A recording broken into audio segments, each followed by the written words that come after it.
ဒီလမ်းကိုတော့မကြစ်ရောင်းအပေါင်းမှဝင်ပတ်လန်းလို့ခေါ်ပါတယ်ပုံမှန်မိပိုင်ပတ်လန်းတစ်ခုတည်းမောင်းနေရတာတောင်မှစိတ်လှုပ်ရှားစရာဖြစ်နေတဲ့အချိန်မှာဒီပတ်လန်းကတော့ကားမောင်းသူကိုမျက်စိလဲသွားစေနိုင်ပါတယ်အင်္ဂလန်နိုင်ငံစဝင်တန်မြို့မှာရှိတဲ့ဒီပတ်လန်းကို1982ခုနှစ်မှာရင်ကျော်ပြဿနာဖြေရှင်းဖို့တိစောက်ခဲ့ပေမဲ့အလွန်ထူးဆန်းတဲ့ရလဒ်ထွက်လာခဲ့ပါတယ်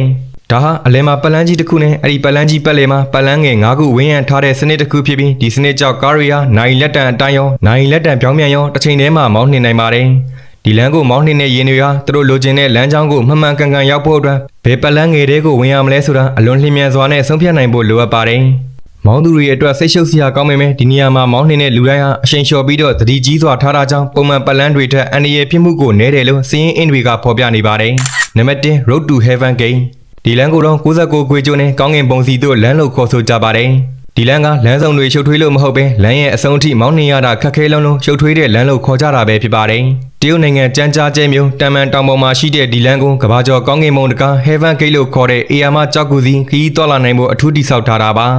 လမ်းရှိရာ17ကီလိုမီတာခန့်သာရှိပေမဲ့180ဒီဂရီနီးပါးချိုးကွေးရတဲ့တောင်ဝက်ချိုး69ခုနဲ့ပြည့်နှက်လို့နေပါတယ်